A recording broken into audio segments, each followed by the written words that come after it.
ಕರುನಾಡಿನ ಆತ್ಮೀಯ ಸ್ಪರ್ಧಾ ಮಿತ್ರರಿಗೆ ಇವತ್ತಿನ ಕ್ಲಾಸ್ಗೆ ತಮ್ಮೆಲ್ಲರಿಗೂ ಸ್ವಾಗತ. ಇವತ್ತಿನ ಕ್ಲಾಸಲ್ಲಿ 2025 ಡಿಸೆಂಬರ್ 16, 17, 18ನೇ ತಾರೀಕಿನ ಪ್ರಚಲಿತ ವಿದ್ಯಮಾನಗಳನ್ನ ನೋಡ್ತಾ ಹೋಗೋಣ. ಇಂಪಾರ್ಟೆಂಟ್ ಇವತ್ತಿನ ಕ್ಲಾಸು. ನನ್ನ ಚಾನಲ್ನ ಹೊಸದಾಗಿ ನೋಡ್ತಾ ಇದ್ರೆ ಸಬ್ಸ್ಕ್ರೈಬ್ ಮಾಡಿ, ಆದಷ್ಟು ನಿಮ್ಮ ಸ್ನೇಹಿತರಿಗೂ ಶೇರ್ ಮಾಡ್ತಾ ಹೋಗಿ. ಒಂದನೇ ಕ್ವಶನ್ ನೋಡಿ, ಧ್ರುವ 64 ಇದೊಂದು ಏನು ಅಂತೇಳಿ. Option A micro chips, option B micro processor, option C hard disk, option D CPU ಅಂತೇಳಿ. ಇಂಪಾರ್ಟೆಂಟ್ ತಮಗೆ ಗೊತ್ತಿರಬೇಕು. ಇಲ್ಲಿ ಆನ್ಸರ್ ಯಾವ್ದಾಗ ಮೈಕ್ರೋ ಪ್ರೊಸೆಸರ್ ಅಂತೇಳಿ. ಮೈಕ್ರೋ ಪ್ರೊಸೆಸರ್ ಇದು ಇತ್ತೀಚೆಗೆ ಭಾರತ ಏನಪ್ಪಾ ಸ್ವದೇಶೀಯವಾಗಿ ಏನಪ್ಪಂದಾಗ ಕಂಡುಹಿಡಿಯಲಾಗಿದೆ ಅಥವಾ ಇದನ್ನ ಅಭಿವೃದ್ಧಿ ಪಡಿಸಲಾಗಿದೆ. ಯಾವ್ದನ್ನ ಧ್ರುವ 64 ಅನ್ನ. ಇದೊಂದು ಮೈಕ್ರೋ ಪ್ರೊಸೆಸರ್. ಇದು ಎಷ್ಟು ಬಿಟ್ ನಿಂದ ಕೂಡಿದೆ ಅಂತ ನೋಡ್ತಾ ಹೋದ 64 ಬಿಟ್ ಇಂದ ಕೂಡಿದೆ. ಯಾವುದು ಧ್ರುವ. ಇಂಪಾರ್ಟೆಂಟ್ ತಮಗೆ ಗೊತ್ತಿರ್ಲಿ ನೋಡಿ. ಇದೇ ಅದು ಯಾವ್ದಪ್ಪ ಅಂತಂದ್ರೆ ಧ್ರುವ 64 ಅಂತೇಳಿ. ಇದನ್ನ ಅಭಿವೃದ್ಧಿ ಪಡಿಸಿದ ಸಂಸ್ಥೆ ಯಾವ್ದಂತ ನೋಡ್ತಾ ಹೋದಾಗ ಸಿಡ್ಯಾಕ್ ಸಂಸ್ಥೆ. ಇಂಪಾರ್ಟೆಂಟ್ ಧ್ರುವ 64 ಅನ್ನ ಅಭಿವೃದ್ಧಿ ಪಡಿಸಿದಂತ ಸಂಸ್ಥೆ ಯಾವ್ದಂತ ನೋಡ್ತಾ ಹೋದಾಗ ಇಂಪಾರ್ಟೆಂಟ್ ತಮಗೆ ಗೊತ್ತಿರ್ಲಿ, ಸಿಡ್ಯಾಕ್ ಸಂಸ್ಥೆ. ಸಿಡ್ಯಾಕ್ ಸಂಸ್ಥೆ ಅಂತೇಳಿ ತಮಗೆ ಗೊತ್ತಿರ್ಲಿ. ಕ್ವಶನ್ ಕೇಳ್ತಾನ, ಯಾವ ಸಂಸ್ಥೆ ಇದನ್ನ ಅಭಿವೃದ್ಧಿ ಪಡಿಸಿದೆ ಅಂತೇಳಿ. ನೆಕ್ಸ್ಟ್ ಇಂಪಾರ್ಟೆಂಟ್ ಇದು ಸಹ ಕನ್ನಡ ಸಾಹಿತ್ಯ ಲೋಕಕ್ಕೆ ಬೂಕರ್ ಪ್ರಶಸ್ತಿ ತಂದುಕೊಟ್ಟ ಬಾನು ಮುಸ್ತಾಕ್ ಅವರ ಕೃತಿ ಯಾವುದು ಅಂತೇಳಿ. ಆಪ್ಷನ್ ಎ ಹೆಜ್ಜೆ ಮೂಡಿದ ಹಾದಿ, ಆಪ್ಷನ್ ಬಿ ಇಬ್ಬನಿಯ ಕಾವು, ಆಪ್ಷನ್ ಇ ಹಸಿನ ಮತ್ತು ಇತರೆ ಕಥೆಗಳು, ಆಪ್ಷನ್ ಇ ಒಂದೇ ಕಣ್ಣಿನ ಬಾಗಿನ ಅಂತೇಳಿ. ಅವರಿಗೆ ಯಾವ ಕೃತಿ ಇದು ಏನಪ್ಪಾ ಅಂದಾಗ ಯಾವುದು ಬೂಕರ್ ಪ್ರಶಸ್ತಿಯನ್ನ ತಂದು ಕೊಟ್ಟಿದೆ ಅಂತ ನೋಡ್ತಾ ಹೋದಾಗ ಹಸಿನ ಮತ್ತು ಇತರೆ ಕಥೆಗಳು ಅಂತೇಳಿ. ಹಸಿನ ಮತ್ತು ಇತರೆ ಕಥೆಗಳಿಗೆ ಅವರಿಗೆ ಬೂಕರ್ ಪ್ರಶಸ್ತಿಯನ್ನ ನೀಡಿ ಗೌರವಿಸಲಾಗಿದೆ ಅಂತೇಳಿ ತಮಗೆ ಗೊತ್ತಿರ್ಲಿ. ಇಂಪಾರ್ಟೆಂಟ್ ಬಾನು ಮುಸ್ತಾಕ್ ಅವರಿಗೆ ಏನಪ್ಪಾ ಅಂದಾಗ ಬೂಕರ್ ಪ್ರಶಸ್ತಿಯನ್ನ ಪ್ರದಾನ ಮಾಡಲಾಯಿತು. ಇವರೇ ಏನಪ್ಪಾ ಅಂದಾಗ 88ನೇ ಅಖಿಲ ಭಾರತ ಕನ್ನಡ ಸಾಹಿತ್ಯ ಸಮ್ಮೇಳನದ ಅಧ್ಯಕ್ಷರಾಗಲಿದ್ದಾರೆ. ಬಳ್ಳಾರಿಯಲ್ಲಿ ನಡೀತೈತಿ. ಅದರ ಅಧ್ಯಕ್ಷರು ಯಾರು ವಹಿಸುತ್ತಾರಪ್ಪ ಅಂದಾಗ ಬಾನು ಮುಸ್ತಾಕ್ ಅವರೇ ಅದರ ಅಧ್ಯಕ್ಷತೆಯನ್ನ ವಹಿಸಲಿದ್ದಾರೆ ಅಂತೇಳಿ ತಮಗೆ ಗೊತ್ತಿರಬೇಕು. ಅವರ ಇತರೆ ಕಥಾ ಸಂಕಲನಗಳು ನೋಡ್ತಾ ಹೋದ್ರೆ ಹೆಜ್ಜೆ ಮೂಡಿದ ಹಾದಿ, ಬೆಂಕಿ ಮಳೆ, ಎದೆ ಹಣತೆ, ಸಫೀರಾ, ಬಡವರ ಮಗಳು, ಹೆಣ್ಣಲ್ಲ ಅಂತೇಳಿ ಹಲವಾರು ಕಥಾ ಸಂಕಲನಗಳನ್ನ ಬರೆದಿದ್ದಾರೆ. ಇನ್ನೊಂದು ಏನಪ್ಪಾ ಅವರ ಕಾದಂಬರಿಗಳನ್ನ ನೋಡ್ತಾ ಹೋದ್ರೆ ಕುಬ್ರ ಲೇಖನ ಸಂಕಲನ ಅಂತೇಳಿ. ಕುಬ್ರ ಲೇಖನ ಸಂಕಲನ ಅಂತೇಳಿ. ಇಬ್ಬನಿಯ ಕಾವು. ನೆಕ್ಸ್ಟ್ ಕವನ ಸಂಕಲನ ಒಂದೇ ಕಣ್ಣಿನ ಬಾಗಿನ ಅಂತೇಳಿ ನಮಗೆ ಗೊತ್ತಿರ್ಲಿ. ಇಂಪಾರ್ಟೆಂಟ್. ನೆಕ್ಸ್ಟ್ ಇದು ಸಹ ಇಂಪಾರ್ಟೆಂಟ್. MH-64E ಹೆಲಿಕಾಪ್ಟರ್ ಯಾವ ದೇಶ ಅಭಿವೃದ್ಧಿಪಡಿಸಿದೆ? ಇಂಪಾರ್ಟೆಂಟ್. MH-64E ಎನ್ನುವುದು ಯಾವ ದೇಶದ ಒಂದು ಹೆಲಿಕಾಪ್ಟರ್ ಅಪ್ಪ ಅಂತ ನೋಡ್ತಾ ಹೋದ್ರೆ option A USA, option B Bharat, option C China, option D England ಅಂತ ಹೇಳ್ಕೊಟ್ಟಾನ. ಇಂಪಾರ್ಟೆಂಟ್. ಇತ್ತೀಚೆಗೆ ಭಾರತ MH-64 ಹೆಲಿಕಾಪ್ಟರ್ ಗಳನ್ನ ಆ ದೇಶದಿಂದ ಆಮದು ಮಾಡ್ಕೊಳ್ತಾ ಇದೆ. ಹಾಗಾಗಿ ಇಂಪಾರ್ಟೆಂಟ್. ಯಾವ ದೇಶದಪ್ಪ ಅಂತ ನೋಡ್ತಾ ಹೋದಾಗ ಆಪ್ಷನ್ ಎ USA ದೇಶದಿಂದ ಹೆಲಿಕಾಪ್ಟರ್ ಗಳನ್ನ ಆಮದು ಮಾಡಿಕೊಳ್ತಾ ಇದೆ ಭಾರತ. ಇಂಪಾರ್ಟೆಂಟ್. ಯಾಕಂದಾಗ ಭಾರತದ ಆರ್ಮಿಯನ್ನ ಸದೃಢವಾಗಿ ನಿರ್ಮಾಣ ಮಾಡಲು. ಇಂಪಾರ್ಟೆಂಟ್ ತಮಗೆ ಗೊತ್ತಿರಬೇಕು. ನೆಕ್ಸ್ಟ್ ನೋಡ್ತಾ ಹೋಗೋಣ ನೋಡಿ. ಭಾರತಕ್ಕೆ ಇನ್ನು 3 MH-64E ಕಾಪ್ಟರ್ ಬಲ. ಪಶ್ಚಿಮ ಗಡಿಯಲ್ಲಿ ಹೊಸ ದಿಲ್ಲಿ ಪಶ್ಚಿಮ ಗಡಿಯಲ್ಲಿ ಭಾರತದ ಆಕ್ರಮಣ ಸಾಮರ್ಥ್ಯವನ್ನು ಗಮನಾರ್ಹವಾಗಿ ಹೆಚ್ಚಿಸುವ ನಿಟ್ಟಿನಲ್ಲಿ ಭಾರತೀಯ ಸೇನೆಯು ಅಮೆರಿಕದಿಂದ ಇನ್ನು 3 MH-64E ಅಪಾಚಿ ಅಟ್ಯಾಕ್ ಹೆಲಿಕಾಪ್ಟರ್ ಗಳನ್ನು ಸ್ವೀಕರಿಸಿದೆ. ಅಟ್ಯಾಕ್ ಹೆಲಿಕಾಪ್ಟರ್ಗಳು ಇವು ಇಂಪಾರ್ಟೆಂಟ್. ಅಪಾಚಿ ವರ್ಷನ್ MH-64E ಅನ್ನೋದು ಒಂದು ಹೆಲಿಕಾಪ್ಟರ್. ಇದನ್ನ ಅಮೆರಿಕ ದೇಶದಿಂದ ಭಾರತ ಆಮದು ಮಾಡಿಕೊಳ್ತಾ ಇದೆ.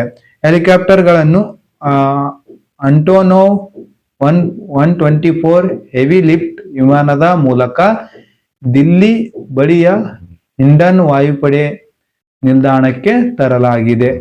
ಇಷ್ಟು ಗೊತ್ತಿರಲಿ ಯಾವ ದೇಶದಂತೇಳಿ, ಯಾವುದಕ್ಕಾಗಿ ಇದನ್ನ ತರಿಸಲಾಗ್ತಿದೆ ಅಂತೇಳಿ ತಮಗೆ ಗೊತ್ತಿರಬೇಕು. ಪಶ್ಚಿಮ ಗಡಿಯಲ್ಲಿ ಭಾರತದ ಆಕ್ರಮಣ ಸಾಮರ್ಥ್ಯವನ್ನ ಗಮನಾರ್ಹವಾಗಿ ಹೆಚ್ಚಿಸುವ ನಿಟ್ಟಿನಲ್ಲಿ ಅಟ್ಯಾಕ್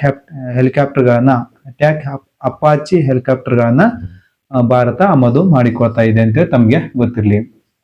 ನೆಕ್ಸ್ಟ್, ದೇಶದ ಮೊದಲ ಸ್ವದೇಶಿ ಬಹುಭಾಷಾ ಹಾಗೂ ಬಹುಮಾಧ್ಯಮ ದೊಡ್ಡ ಭಾಷಾ ಮಾದರಿ ಯಾವುದು ಅಂತೇಳಿ ಇಂಪಾರ್ಟೆಂಟ್. ಇದು ಸಹ ಅಷ್ಟೇ ಇಂಪಾರ್ಟೆಂಟ್. ಯಾಕಂದಾಗ ಇದೇ ರೀತಿಯಾದ ಕ್ವಶನ್ಗಳನ್ನ ಕೇಳ್ತಾ ಹೋಗ್ತಾನೆ. ಯಾಕಂದಾಗ ದೇಶದ ಮೊದಲಾಗಿರ್ತವೆ ಇವು. ದೇಶದ ಮೊದಲದ ಮೇಲೆ ಆದಷ್ಟು ಫೋಕಸ್ ಮಾಡ್ತಾ ಹೋಗ್ತಾನೆ. ಯಾಕಂದಾಗ ನಮ್ಮ ದೇಶದ ತಂತ್ರಜ್ಞಾನ ಹೆಚ್ಚಾಗ್ತಾ ಇದೆ.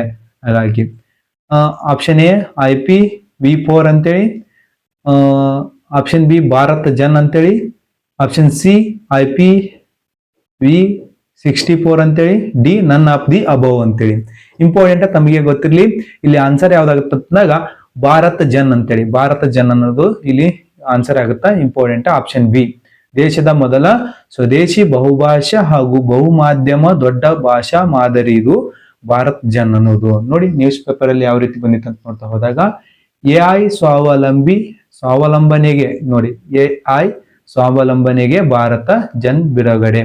ಭಾರತದ ಮೊದಲ ಸ್ವದೇಶಿ ಬಹುಭಾಷಾ ಹಾಗೂ ಬಹುಮಾಧ್ಯಮ ದೊಡ್ಡ ಭಾಷಾ ಮಾದರಿ ಅಥವಾ LLM ಆಗಿರುವ ಭಾರತ್ ಜನ್ ಅನ್ನು ಈ ವಾರ ಅನಾವರಣಗೊಳಿಸಲಾಗಿದೆ.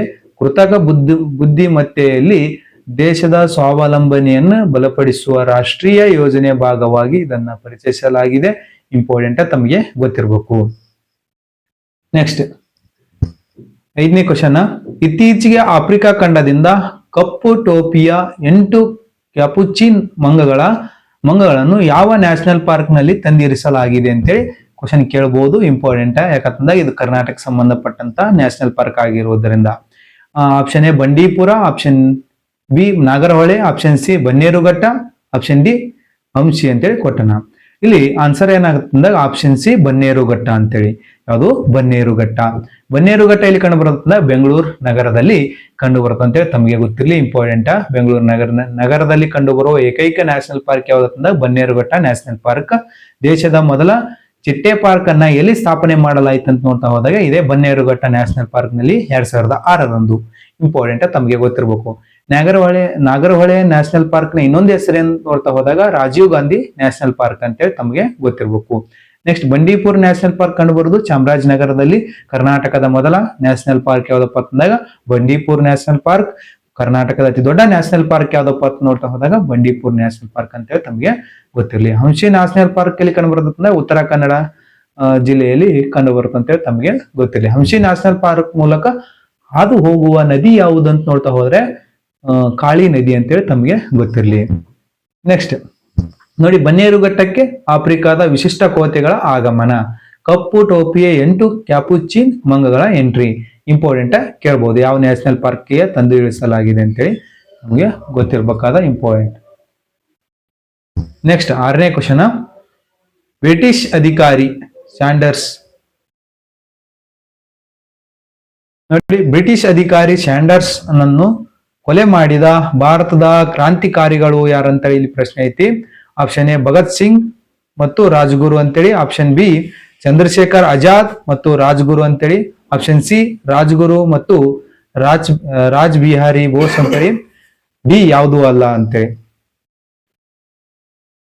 ಇಲ್ಲಿ ಆನ್ಸರ್ ಯಾವ್ದಾಗ ನೋಡ್ತಾ ಹೋದಾಗ ಇಂಪಾರ್ಟೆಂಟ್ ತಮಗೆ ಗೊತ್ತಿರಬೇಕು. ಆಪ್ಷನ್ ಎ ಭಗತ್ ಸಿಂಗ್ ಮತ್ತು ರಾಜ್ಗುರು. ಇಲ್ಲೇ ಕನ್ಫ್ಯೂಸ್ ಆಗ್ತಾರೆ ನಮ್ಮ ಹುಡುಗರು. ಯಾಕಂದಾಗ ಇಲ್ಲಿ ಚಂದ್ರಶೇಖರ್ ಆಜಾದ್ ಅಂತ ಬಂದಾರ, ಅವ್ರನ್ನ ಸಹ ಆಡ್ ಮಾಡ್ಕೊಳಕ್ ಹೋಗ್ತಾರ. ಅದರಲ್ಲ, ಇಲ್ಲಿ ಬ್ರಿಟಿಷ್ ಅಧಿಕಾರಿ ಸ್ಯಾಂಡರ್ಸ್ ನನ್ನ ಕೊಂದ ಕ್ರಾಂತಿಕಾರಿಗಳು ಯಾರಂತ ನೋಡ್ತಾ ಹೋದಾಗ ಭಗತ್ ಸಿಂಗ್ ಮತ್ತು ರಾಜ್ಗುರು ಅಂತೇಳಿ ತಮಗೆ ಗೊತ್ತಿರಬೇಕು. ನೋಡಿ 1929 ಲಾಹೋರಿನಲ್ಲಿ ಭಗತ್ ಸಿಂಗ್ ಮತ್ತು ರಾಜ್ಗುರು ಬ್ರಿಟಿಷ್ ಪೊಲೀಸ್ ಅಧಿಕಾರಿ ಜಾನ್ ಸ್ಯಾಂಡರ್ಸ್ ನನ್ನು ಹತ್ಯೆಗೈದರು. ಯಾಕೆ ಹತ್ಯೆಗೈದರು ಅಂತಂದಾಗ 1928ರಲ್ಲಿ ಸೈಮನ್ ಆಯೋಗ ಭಾರತಕ್ಕೆ ಬಂದಿತ್ತು. ಆ ಸಂದರ್ಭದಲ್ಲಿ ಸ್ಯಾಂಡರ್ಸ್ ಎಂಬ ಅಧಿಕಾರಿ ಲಾಲಾ ಲಜಪತ್ ರಾಯರನ್ನ ಲಾಠಿ ಚಾರ್ಜ್ ಮೂಲಕ ಅವರನ್ನ ಹತ್ಯೆಗೈತಾರ. ಹಾಗಾಗಿ ಅದರ ಪ್ರತೀಕಾರವಾಗಿ ಭಗತ್ ಸಿಂಗ್ ಮತ್ತು ರಾಜಗುರು ಸುಖದೇವ್ ಅವರು 1929ರಂದು ಲಾಹೋರ್ನಲ್ಲಿ ಅವರನ್ನ ಹತ್ಯೆಗೈತಾರ. ಇಂಪಾರ್ಟೆಂಟ್ ತಮಗೆ ಗೊತ್ತಿರಲಿ. ಲಾಲಾ ಲಜಪತ್ ರಾಯ್ ಅವರನ್ನ ಏನಪ್ಪಾ ಲಾಠಿ ಚಾರ್ಜ್ ಮಾಡಿ ಕೊಲೆ ಮಾಡಿರ್ತಾರೆ. ಯಾರು? ಜಾನ್ ಸ್ಯಾಂಡರ್ಸ್ ಎಂಬ ಬ್ರಿಟಿಷ್ ಅಧಿಕಾರಿ. ಅದರ ಪ್ರತೀಕಾರವಾಗಿ ಭಗತ್ ಸಿಂಗ್ ಮತ್ತು ರಾಜಗುರು ಅವರು ಲಾಹೋರ್ನಲ್ಲಿ, ಯಾವ ಪ್ರದೇಶದಲ್ಲಿ ಅಂತ ಕೇಳಬಹುದು, ಲಾಹೋರ್ನಲ್ಲಿ ಅಂತೇಳಿ ತಮಗೆ ಗೊತ್ತಿರಲಿ. ಇಂಪಾರ್ಟೆಂಟ್. ಇದೇ ಕಾರಣಕ್ಕಾಗಿ ಅವರನ್ನ ಏನಪ್ಪಾ ಕೊಲೆ ಮಾಡಲಾಗುತ್ತ ಅಥವಾ ಹತ್ಯೆಗೈಲಾಗುತ್ತಂತೆ ತಮಗೆ ಗೊತ್ತಿರಲಿ. ನೆಕ್ಸ್ಟ್ 7ನೇದು, ಭಾರತದ ಮೊದಲ ವಿದ್ಯುತ್ ವಸ್ತು ಸಂಗ್ರಹಾಲಯ ಎಲ್ಲಿ ಸ್ಥಾಪಿಸಲಾಗುತ್ತಿದೆ? ಇಂಪಾರ್ಟೆಂಟ್. ಇದು ದೇಶದ ಮೊದಲಾಗಿರುವುದರಿಂದ ಇದು ಸಹ ಇಂಪಾರ್ಟೆಂಟ್ ಆಗಿರ್ತತಿ. ಆದಷ್ಟು ಇದನ್ನ ಬರೆದಿಟ್ಟುಕೊಂಡು ಆದಷ್ಟು ನೆನಪಿಟ್ಕೊಳಕ್ ಟ್ರೈ ಮಾಡಿ. ಯಾಕಂದಾಗ ಇದು ಇಂಪಾರ್ಟೆಂಟ್ ಆಗಿರ್ತತಿ. ಉತ್ತರ ಪ್ರದೇಶದಲ್ಲಿ ಆಪ್ಷನ್ ಎ ಉತ್ತರ ಪ್ರದೇಶದ ಲಕ್ನೋತ್ ಕೊಟ್ಟನ, ಆಪ್ಷನ್ ಬಿ ಬಿಹಾರದ ಪಾಟ್ನಾತ್ ಕೊಟ್ಟನ, ಆಪ್ಷನ್ ಸಿ ಪಶ್ಚಿಮ ಬಂಗಾಳದ ಕೋಲ್ಕತ್ತಾ ಅಂತ ಕೊಟ್ಟನ, ಆಪ್ಷನ್ ಡಿ ಬೆಂಗಳೂರು ಅಂತೇಳಿ ಕೊಟ್ಟನ, ಕರ್ನಾಟಕದ ಬೆಂಗಳೂರು ಅಂತೇಳಿ. ಇಲ್ಲಿ ಆನ್ಸರ್ ಯಾವ್ದಾಗತ್ತೆ ನೋಡ್ತಾ ಹೋದಾಗ ಇಂಪಾರ್ಟೆಂಟ್ ತಮಗೆ ಗೊತ್ತಿರಲಿ. ಆಪ್ಷನ್ ಬಿ ಬಿಹಾರದ ಪಾಟ್ನಾದಲ್ಲಿ ಇದನ್ನ ಸ್ಥಾಪನೆ ಮಾಡಲಾಗುತ್ತ. ಯಾವ್ದನ್ನ? ಭಾರತದ ಮೊದಲ ವಿದ್ಯುತ್ ವಸ್ತು ಸಂಗ್ರಹಾಲಯ ಎಲ್ಲಿ ಸ್ಥಾಪನೆ ಮಾಡಲಾಗುತ್ತೆ ಅಂದಾಗ ಬಿಹಾರದ ಪಾಟ್ನಾದಲ್ಲಿ ಅಂತೇಳಿ ತಮಗೆ ಗೊತ್ತಿರಲಿ. ನೆಕ್ಸ್ಟ್ ಇಂಪಾರ್ಟೆಂಟ್, ಹಿಂದಿನ ಕ್ಲಾಸ್ ಅಲ್ಲಿ ಮನರೇಗಾದ ಹೆಸರನ್ನ ಹೇಳಿದ್ದೆ. ಅದು ಏನಪ್ಪಾ ಅಂತಂದಾಗ ಮತ್ತೆ ಚೇಂಜ್ ಮಾಡಿದಾರ ಅದರ ಹೆಸರನ್ನ. ಮನರೇಗದ್ದು ಪ್ರಸ್ತುತ ಹೆಸರೇನಂತ ನೋಡ್ತಾ ಹೋಗೋಣ. ಇಂಪಾರ್ಟೆಂಟ್. ಇದು ಸಹ ಅಷ್ಟೇ ಇಂಪಾರ್ಟೆಂಟ್ ಆಗಿರ್ತತಿ. Option A Mahatma Gandhi, option B V G Ram G ಅಂತೇಳಿ, ಆಪ್ಷನ್ ಸಿ ಪೂಜ್ಯ ಬಾಪು ರೋಜ್ಗಾರ್ ಯೋಜನಾ ಅಂತೈತಿ, option D none of the above ಅಂತೈತಿ. ಇಲ್ಲಿ ಆನ್ಸರ್ ಯಾವ್ದಂತ ನೋಡ್ತಾ ಹೋದಾಗ ಇಂಪಾರ್ಟೆಂಟ್ ಮತ್ತೆ ಹೆಸರನ್ನ ಚೇಂಜ್ ಮಾಡಿದಾರ. ಇಂಪಾರ್ಟೆಂಟ್ ತಮಗೆ ಗೊತ್ತಿರಲಿ. ವಿ ಜಿ ರಾಮ್ ಜಿ ಅಂತೇಳಿ ಹೆಸರನ್ನ ಬದಲಾವಣೆ ಮಾಡಿದಾರ ಮನರೇಗದ್ದು. ಇಂಪಾರ್ಟೆಂಟ್. ನೆಕ್ಸ್ಟ್ ನೋಡಿ, ಅದು ಗೊತ್ತಿರಲಿ. ಇಂಪಾರ್ಟೆಂಟ್, ಅದು ಸಹ ಇಂಪಾರ್ಟೆಂಟ್ ಆದ ಪ್ರಶ್ನೆ. ನೆಕ್ಸ್ಟ್ 9ನೇ ಪ್ರಶ್ನೆ, ಮೇರಿ ಯೋಜನೆ ಪೋರ್ಟಲ್ ಅನ್ನು ಯಾವ ರಾಜ್ಯ ಸರ್ಕಾರ ಜಾರಿಗೆ ತಂದಿದೆ ಅಂತೇಳಿ. ಇಂಪಾರ್ಟೆಂಟ್ ತಮಗೆ ಗೊತ್ತಿರಬೇಕು. ಮೇರಿ ಯೋಜನೆ ಪೋರ್ಟಲ್ ಅನ್ನು ಯಾವ ರಾಜ್ಯ ಜಾರಿಗೆ ತಂದಿದೆ ಅಂತೇಳಿ. ಇದರ ಇಂಥ ಕ್ವಶನ್ ಗಳನ್ನ ಕೇಳ್ತಾ ಬರ್ತಾನೆ ಆಲ್ಮೋಸ್ಟ್ ಆಲ್ ಇಲ್ಲಿ ಕಾಂಪಿಟೇಟಿವ್ ಎಕ್ಸಾಮ್ಗಳಲ್ಲಿ ಕರೆಂಟ್ ಅಫೇರ್ಸ್ ಮೇಲೆ. Option A Uttarakhand, option B Uttar Pradesh, option C Andhra Pradesh, option D Madhya Pradesh ಅಂತೇಳಿ. ಇಲ್ಲಿ ಆನ್ಸರ್ ಗೊತ್ತಿರ್ಬೇಕು ತಮಗೆ. ಇಂಪಾರ್ಟೆಂಟ್ ಆಪ್ಷನ್ ಎ ಉತ್ತರಾಖಂಡ್ ಅಂತೇಳಿ. ಉತ್ತರಾಖಂಡ್ ಇದಕ್ಕೆ ಆನ್ಸರ್ ಆಗಿರುತ್ತೆ. ಮೇರಿ ಯೋಜನೆ ಪೋರ್ಟಲ್ ಅನ್ನ ಜಾರಿಗೆ ತಂದಂತ ರಾಜ್ಯ. ನೆಕ್ಸ್ಟ್ ನೋಡ್ತಾ ಹೋಗೋಣ. ಕ್ವಶನ್ 10, ಐಶ್ವರ್ಯ ಪ್ರತಾಪ್ ಸಿಂಗ್ ಯಾವ ಕ್ರೀಡೆಗೆ ಸಂಬಂಧಿಸಿದ್ದಾರೆ? ಇಂಪಾರ್ಟೆಂಟ್ ತಮಗೆ ಗೊತ್ತಿರಬೇಕು. ಐಶ್ವರ್ಯ ಪ್ರತಾಪ್ ಸಿಂಗ್ ಅವರ ಬಗ್ಗೆ ಕ್ವಶನ್ ಗಳನ್ನ ಕೇಳ್ತಾ ಬರ್ತಾರೆ. ಇತ್ತೀಚೆಗೆ ಅವರು ಚಿನ್ನವನ್ನ ಪಡೆದುಕೊಂಡಂತ ಕ್ರೀಡಾಪಟು ಆಗಿರ್ತಾರ.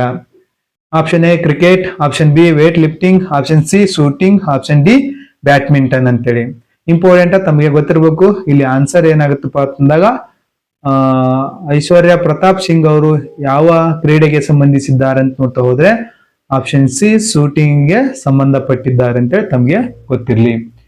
ನೆಕ್ಸ್ಟ್ 11ನೇ ಕ್ವಶನ್, ಭಾರತದ ಹೊಸ ಬಾಹ್ಯಾಕಾಶ ಕೇಂದ್ರ ಮೈತ್ರಿ 2 ಅನ್ನೋದು ರೋಮನ್ ಅಂಕಿ 2 ಅನ್ನೋದು ರೋಮನ್ ಅಂಕಿಯಲ್ಲಿ ಬರ್ಕೊಳ್ಳಿ. ಇಲ್ಲಿ ರೋಮನ್ ಅಂಕಿ ನನಗೆ ಅದು ಲಭ್ಯ ಇರಲಿಲ್ಲ ಕೀಬೋರ್ಡ್ ನಲ್ಲಿ, ಹಾಗಾಗಿ 2 ಅಂತ ಹಾಕಿನಿ. ಯಾವ ವರ್ಷದಿಂದ ಕಾರ್ಯನಿರ್ವಹಿಸಲಿದೆ ಅಂತೇಳಿ. Option A 2038, option B 2032, option C 2035, option D 2030 ಅಂತೇಳಿ. ಇಂಪಾರ್ಟೆಂಟ್ ತಮಗೆ ಗೊತ್ತಿರಬೇಕು 2032 ಅಂತೇಳಿ. 2032 ಗೊತ್ತಿರಲಿ. ನೆಕ್ಸ್ಟ್ ನೋಡ್ತಾ ಹೋಗೋಣ. ರಾಷ್ಟ್ರೀಯ ಪಾಕ ಪದ್ಧತಿಗಾಗಿ ಯುನೆಸ್ಕೋ ಮಾನ್ಯತೆ ಪಡೆದ ಜಗತ್ತಿನ ಮೊದಲ ದೇಶ ನೋಡಿ. ಇಂಪಾರ್ಟೆಂಟ್, ಜಗತ್ತಿನ ಮೊದಲ ದೇಶ. ಇವು ಮೊದಲುಗಳಾಗಿರ್ತಾವಲ್ಲ ಇವು ಗ್ಯಾರಂಟಿ ಕ್ವಶನ್ ಅಂತ ಅರ್ಥ. ಇವು 99% ಏನಪ್ಪಾ ಅಂತಂದಾಗ ಮುಂಬರುವ ಸ್ಪರ್ಧಾತ್ಮಕ ಪರೀಕ್ಷೆಗಳಲ್ಲಿ ಕ್ವಶನ್ ಅನ್ನ ಕೇಳಬಹುದಾದ ಸಾಧ್ಯತೆ ಇರ್ತೈತಿ. Option A Germany, option B Italy, option C France, option D Russia ಅಂತೇಳಿ ಕೊಟ್ಟನ. ಆಪ್ಷನ್ ಬಿ ಇಟಲಿ ಅಂತೇಳಿ ತಮಗೆ ಗೊತ್ತಿರಲಿ. ರಾಷ್ಟ್ರೀಯ ಪಾಕ ಪದ್ಧತಿಗಾಗಿ ಯುನೆಸ್ಕೋ ಮಾನ್ಯತೆ ಪಡೆದ ಜಗತ್ತಿನ ಮೊದಲ ದೇಶ ಯಾವ್ದಂದಾಗ ಇಟಲಿ ದೇಶ ಅಂತೇಳಿ ತಮಗೆ ಗೊತ್ತಿರ್ಬೇಕು. ಯುನೆಸ್ಕೋ ತಾಣಗಳು ಅತಿ ಹೆಚ್ಚು ಕಂಡು ಬರುವುದು ಸಹ ಎಲ್ಲಿಪ್ಪ ಅಂತ ನೋಡ್ತಾ ಹೋದ ಈ ಇಟಲಿ ದೇಶದಲ್ಲಿ ಅಂತೇಳಿ ತಮಗೆ ಗೊತ್ತಿರ್ಲಿ. ಇಷ್ಟು ಇವತ್ತಿನ ಕ್ಲಾಸ್ ಆಗಿರುತ್ತೆ ಸ್ನೇಹಿತರೆ. ಆದಷ್ಟು ಸಪೋರ್ಟ್ ಮಾಡಿ, ನಿಮ್ಮಿಂದ ಇನ್ನಷ್ಟು ಎತ್ತರಕ್ಕೆ ಬೆಳೆಯುವಂತ ಅವಕಾಶ ಸಿಗಲಿ. ಹೀಗೆ ಸಪೋರ್ಟ್ ಮಾಡಿ, ಸಬ್ಸ್ಕ್ರೈಬ್ ಮಾಡಿ, ಆದಷ್ಟು ನಿಮ್ಮ ಸ್ನೇಹಿತರಿಗೂ ಶೇರ್ ಮಾಡಿ. ಎಲ್ಲರಿಗೂ ಈ ವಿಡಿಯೋ ಅನುಕೂಲವಾಗಲಿ. ಕೆಲವೊಂದಿಷ್ಟು ಜನರಿಗೆ ಅಷ್ಟೇ ಸೀಮಿತವಾಗಬೇಕಾಗಿಲ್ಲ, ಎಲ್ಲರಿಗೂ ಅನುಕೂಲವಾಗಲಿ ಅಂತೇಳಿ ಈ ಕ್ಲಾಸ್ಗಳನ್ನ ಮಾಡಿ ಹಾಕಲಾಗುತ್ತಾ. ಆದಷ್ಟು ಸಪೋರ್ಟ್ ಮಾಡ್ತಾ ಹೋಗಿ. ಥ್ಯಾಂಕ್ ಯು ಸೋ ಮಚ್ ಇಲ್ಲಿವರೆಗೆ ನನ್ನ ವಿಡಿಯೋನ ವೀಕ್ಷಿಸಿದ್ದಕ್ಕಾಗಿ.